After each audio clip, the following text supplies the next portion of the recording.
सुरेश गांव में खेती का काम करता था। उसके पास गाय भैंस भी थे। थोड़े बहुत पैसे कमाकर उसका गुजारा चल जाता था। चंदू गांव में एक दुकान चलाता था। गांव की सभी औरतें चंदू के दुकान से सामान खरीदा करती थीं। एक साल बारिश न होने की वजह से गांव में सूखा पड़ गया। चंदू और सुरेश ने सोचा, शहर जाकर कुछ काम करते हैं। गांव में अब गुजारा करना मुश्किल था। यह सोचकर चंदू और सुरेश गांव से शहर पहुंच गए। शहर में उन्होंने एक छोटा सा घर ले लिया। पैसे कमाने के लिए हमें कुछ न कुछ काम करना तो पड़ेगा। क्या तुम्हारे पास कोई आइडिया है पैसे कमाने के लिए? मुझे खाना पकाना बहुत अच्छा आता है। क्यों ना हम टिफिन का व्यापार शुरू करें? शहर में जो नए लोग आते हैं उन सबको टिफिन की जरूरत पड़ती है। नौकरी करने वाले, कॉलेज जाने वाले, उनको भी जरूरत पड़ती है। तुम्हारा आइडिया बहुत अच्छा है। लोग हमारा खाना खाकर खुश हो जाएंगे। हम बहुत सारे पैसे कमाकर अमीर हो जाएंगे। इस तरीके से चंदू और सुरेश ने टिफिन का व्यापार शुरू कर दिया। दोनों अपने अपने काम में माहिर थे। चंदू सुबह सुबह उठकर मार्केट जाता था। मार्केट में आलू, टमाटर, प्याज और गाजर लेकर घर आता था। आज मार्केट में अच्छे और ताजी सब्जी मिली। सब्जियों को जल्दी जल्दी काट देता हूँ। यह कहकर चंदू सारी सब्जियों को काट देता है। हर सब्जी को अलग अलग प्लेट में रखता है। सुरेश उठकर कढ़ाई में खाना पकाना शुरू करता है। सुरेश को सही तरीके से मसाला डालना आता है। इससे सब्जी बड़ी स्वादिष्ट बनती है। चंदू कस्टमर ढूंढने के लिए शहर में घूमता है।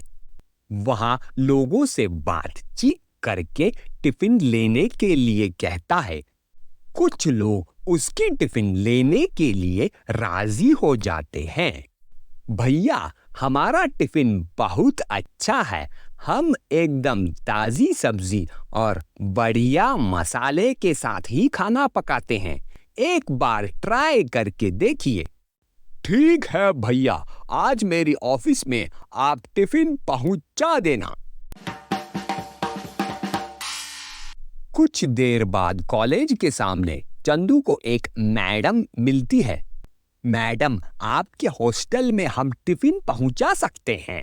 हमारी टिफिन के प्राइसेस बहुत कम हैं। क्या आपको हमारी टिफिन चाहिए? हाँ, मैं अपने टिफिन वाले से बहुत नाराज हूँ। उसका खाना बिल्कुल बासी होता है। कल से तुम मेरे हॉस्टल में टिफिन पहुंचा देना। इस तरीके से सब कुछ अच्छा चल रहा होता है। चंदू सब्जी खरीदने का और कस्टमर ढूंढने का काम करता है। जितनी हो सके सब्जी भी काट देता है। सुरेश ज्यादातर किचन में रहकर खाना पकाने पे फोकस करता है। उन दोनों की बिजनेस अच्छी चल रही होती है। पोपटलाल एक बहुत ही चालाक व्यक्ति था, जिसे दूसरों की लड़ाई करवाने में बड़ा मजा आता था। पोपटलाल की नजर सुरेश और चंदू की टिफिन व्यापार पे पड़ी।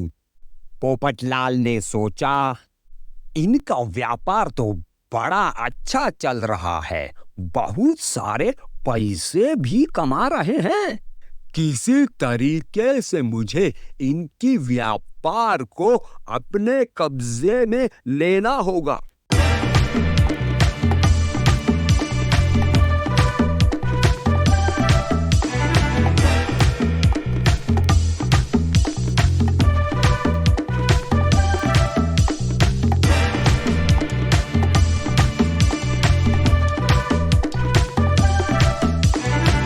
एक दिन पोपटलाल सुरेश से कहता है, सुरेश, तुम खाना बहुत अच्छा पका लेते हो। कहना तो नहीं चाहिए, सारा दिन तुम ही किचन में काम करते हो। चंदू तो कुछ करता ही नहीं। सुबह सुबह मार्केट में मजे करने के बाद एक आध गाजर काट देता है। सारा किचन का काम तुम ही करते हो। सुरेश के दिमाग में शक का बीज पोपटलाल ने डाल दिया था। अब सुरेश सारा दिन यही सोचता रहता, मैं ही कढ़ाई के सामने खड़े होकर मेहनत करते रहता हूँ।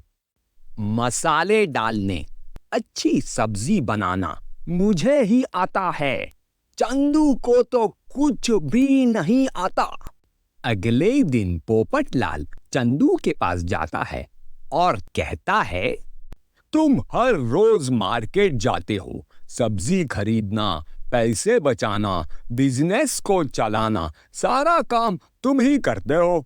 गली गली में घूमकर नए कस्टमर लेकर आते हो।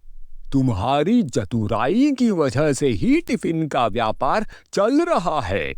सुरेश तो कुछ भी काम नहीं करता।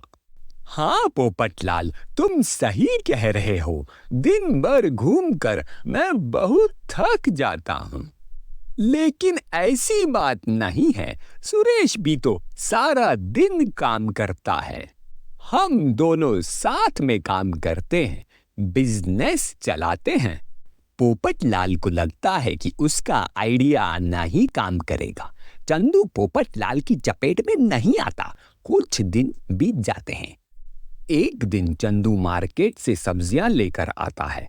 तब सुरेश उससे कहता है, देखो चंदू, मैं दिन भर सारा काम करते रहता हूँ, तुम तो यहाँ वहाँ घूमते रहते हो। बहुत सोचने के बाद मैंने यह डिसीजन लिया है, जो भी हमारी कमाई होगी 80% पैसा मैं ही रख लूंगा, क्योंकि सारी मेहनत मैं करता हूँ। यह सुनकर पोपटलाल खुश हो जाता है। उसकी तरकीब रंग दिखाने लगी है। चंदू हैरान हो जाता है। उसने ऐसा नहीं सोचा था कि एक दिन सुरेश के साथ लड़ाई हो जाएगी।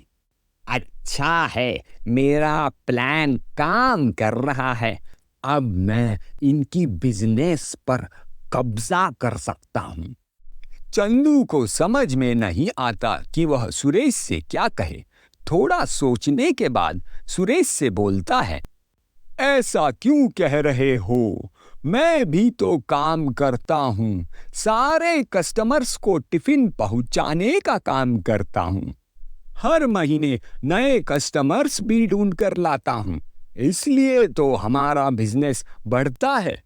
मुझे कुछ नहीं सुनना, या तो तुम मुझे 80% पैसा दे दो, नहीं तो मैं तुम्हारे साथ बिजनेस नहीं करूंगा। सारे कस्टमर्स को मैं ही टिफिन सप्लाई करूंगा। चंदू निराश होकर चला जाता है। उसको बहुत दुख होता है। दोस्ती में धोखा हुआ, इस बात का बहुत गम होता है, इसलिए वह वापस गांव लौट जाता है।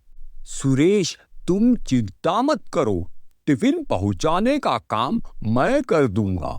मेरे पास साइकिल भी है। यह कहकर पोपटलाल सारे कस्टमर्स को टिफिन देता है। उनके साथ बातचीत करके दोस्ती भी करता है। कुछ दिनों बाद पोपटलाल सुरेश से कहता है, अभी हमारा बिजनेस बढ़ रहा है, क्यों ना हम काम करने के लिए कुछ लोगों को रख लें। किचन में तुम्हारी सहायता हो जाएगी। पोपटलाल, तुम बिल्कुल सही कह रहे हो। पूरे दिन काम करके मैं थक जाता हूँ। कुछ लोग रखेंगे तो टिफिन भी बना पाएंगे। पोपटलाल अपने दो दोस्तों को काम पे लगा देता है। यह दोनों पोपटलाल के ही आदमी होते हैं। धीरे धीरे वह सारा काम सुरेश से ले लेते हैं। सुरेश दिन भर खाली बैठा रहता है। और सुरेश भैया, तुम बहुत थक गए हो, थोड़ा आराम कर लो। मेरे आदमी किचन संभाल लेंगे। तुम्हारे पैसे मैं तुम्हें पहुंचा दूंगा, चिंता मत करो।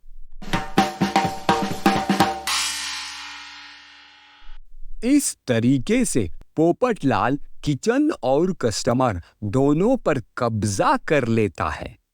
2 महीने तक सुरेश को पैसा देता है। एक दिन वह सुरेश से कहता है, सुरेश देखो, तुम कोई काम नहीं करते, दिन भर घर पर ही बैठे रहते हो। टिफिन का सारा काम हम ही संभालते हैं। कल से मैं तुम्हें कोई पैसे नहीं दूंगा, तुम इस घर से निकल जाओ। इस तरीके से सुरेश के पास कुछ भी नहीं बचता। वह निराश होकर गांव चला जाता है। हिंदी में कहावत है, 2 लड़े तीसरा ले उड़े। मतलब 2 लोगों के बीच में रंजिश, वाद विवाद या दुश्मनी का कोई तीसरा फायदा उठा लेता है। इंग्लिश में कहावत है, while 2 dogs are fighting for a bone, a third runs away with it.